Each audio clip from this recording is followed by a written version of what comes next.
I am the period piece costume drama guy, as I've said plenty of times. I'm also a history buff, history guy as well. So I'm telling you, this show just has all the right elements. And again, as someone who is obviously black and part of the black community, seeing my history being played out on this show and seeing this aspect of history that doesn't really get talked about or a lot of people don't even realize exists, seeing that play out as well, I think is wonderful. It gives me so much joy and so much encouragement just seeing that piece as well. Now, last season, as far as the finale, I know I gave a few thoughts about things I liked and disliked. I would say one thing that I really liked this season is that the costumes were definitely upgraded. Not that the costumes for the first season were bad, but you could tell like the budget and the material and like what we saw, like it was just that Easter scene alone. I was like, oh, oh, y'all got money. I see you. So yes, and just the patterns, the styles, I just feel like it was just so much flair and so much, spectacle, additional spectacle that was added to it. So I really enjoyed that. Of course, we saw more of New York, and so we saw all these massive moments like the Brooklyn Bridge opening, like Easter, and so much more. And it just felt so full. It felt like we were actually seeing like this city coming alive, its people, and the various, subcultures, and, like all of that. I thought that was great. I would say if there's anything I probably didn't like, I would just say I think that the writing has improved, but I think we have to find a way for this to still be low stakes, but still have some stakes. You know what I'm saying? Like we had some, and I think it pushes a little further than the last season. But I think we have to find a way for things to not feel predictable and to not feel like, I feel like we need to give a little more weight, to the subplots and the characters. I still don't feel like I know nearly enough about the staff. And I understand that with Downton Abbey, it was easier because it was all just one home. You had the upstairs, as far as the owners and, the employers and the family. And then you had the downstairs as far as the staff. And because it's so many homes, so many characters, it's harder to do that. But I want to know more about Mrs. Bruce and Borden and Watson and, Church, and the list goes on. Like we're doing it bit by bit, but I just think we have to find a better balance with it because I just think, there's just so much you can pull from all these different characters. And I just want to see that. I want to see these characters connect and learn more. I will also admit that while I enjoyed many of the looks, some were a little eh. And by that, I am referring to the Metropolitan Opera dresses worn by Gladys and Bertha in the end. I get what we were going for, but I think there was something about the color and the material that just wasn't really working for me. Particularly with Bertha's, I was kind of frustrated because I saw the original version of that dress, the one that inspired this one, and ooh, there is just no comparison. And I get that there are so many costumes to make. It is tough trying to, I understand it's expensive. You can't, always do top quality materials and you got to get this stuff out. But I think it's clear that it was like a digital print and not something that stood out the same way the original appliques did. So it kind of diminished the effect. And again, like I'm not mad because it's something I still appreciate in the grand scheme of things. But I just think when we look at Bertha's finale dress from the last season and even the dress she wore to the opera, that big red one with the cape, yeah, I just think that was not giving the same effect this time around.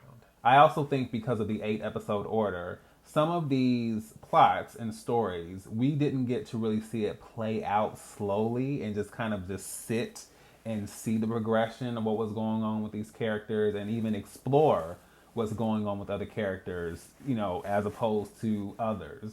I just think certain things got rushed. Like the whole thing with the Reverend / Luke and Ada, not only did it feel a little mean-spirited, because it's just like, why? I mean, I appreciate what that now means for the stakes at the end of the season, but I wish we could have gotten there without it feeling like, oh, they're falling for each other, and okay, now they're married, and now they went on their honeymoon, and now something with his back, and now his back is cancer, and now he's dead, and now like it was just like whoa, like pump the brakes, please. And although I still obviously the moment made me emotional, I still think that we didn't really earn the moment. We could have done that very differently, or at least had, I don't know. I just feel like there was a different way to do that, and it just, I'm not saying it cheapened the moment, but it just, I think it felt more forced. Just kind of like, okay, let's get this character out of here. We gotta, get the progression. Gotta, push this story forward, and it didn't feel as genuine. You know what I'm saying? And yeah, so I wasn't the biggest fan of that. I like that the show took a lot more twists this season. So like the Mrs. Winterton Turner, that threw me. The stuff with Maud, that threw me. And even with certain moments where we kind of thought we knew where it was going, it still hit a certain way when we got to like the end. So like with the whole Bertha thing, because it was kind of like, oh, it's this great triumph, this great triumph, this great moment, and then there's this like dark side, like there's kind of like this dark element underneath where it's just like, oh, yikes, and we kind of get brought back down to earth. So I like that, and so I just want to see more of that going into the next season. I hope we can explore more of Peggy. That's one other thing. I also think, even though we have definitely made some strides as far as seeing Peggy's life, I also think how she was handled to an extent this season was a little like the whole thing with Mr. Fortune. I just think that's low hanging fruit, and I just think it would have been a lot more. At least for me, it would have been a lot. I understand it's scandal and it's drama, but I just feel like there's a way to make that happen without it being this, messy married man adultery. Like, do these characters justice, please. And I don't really believe that that's Peggy at the core, but we have to kind of have a situation so that it's like, oh wow, I don't think it was necessary. I reacted to it, I gave my thoughts, but was it necessary? No. So I would like next season for us to see more progression with Peggy and just her like really, pushing forward in her professional life and personal life. And, hanging out with the black elite, hanging out with, historical black figures. I think even that would just be interesting. And not saying she's just going to be running the folks every single day, but because she is a journalist, it creates a different dynamic. And so there are opportunities to kind of, delve into that history. So I would love to see more of that and less of the mess just for the sake of mess. If we're going to do it, make it feel organic. The stuff with Mr. Fortune, low hanging fruit. So let's not do that next season. And to throw in a quick editor's note, I completely forgot to mention in the process of recording this recap that The Gilded Age has been renewed for season 3. I must say that I am very, very excited, but also shocked. And that is because there has been quite the bloodbath when it comes to the streaming platforms and these networks and these shows getting canceled out of the blue, and not even just canceled, but also completely removed from the platform so that no one can see them. So I think with that in mind, knowing that there might be a niche audience for The Gilded Age, I was like, I don't know. And even when it comes to HBO, I was rather shocked when Winning Time came to an end. I didn't get a chance to see it, but for all intents and purposes, I heard from everyone that it was a solid show, really well made, and I never would have thought it would have ended after 2 seasons. I know the strike kind of, messed some things up or just kind of, threw some things off, but cancellation was just not in the cards from my side of things. So I was like, I don't know, The Gilded Age might go, but no, we are still here.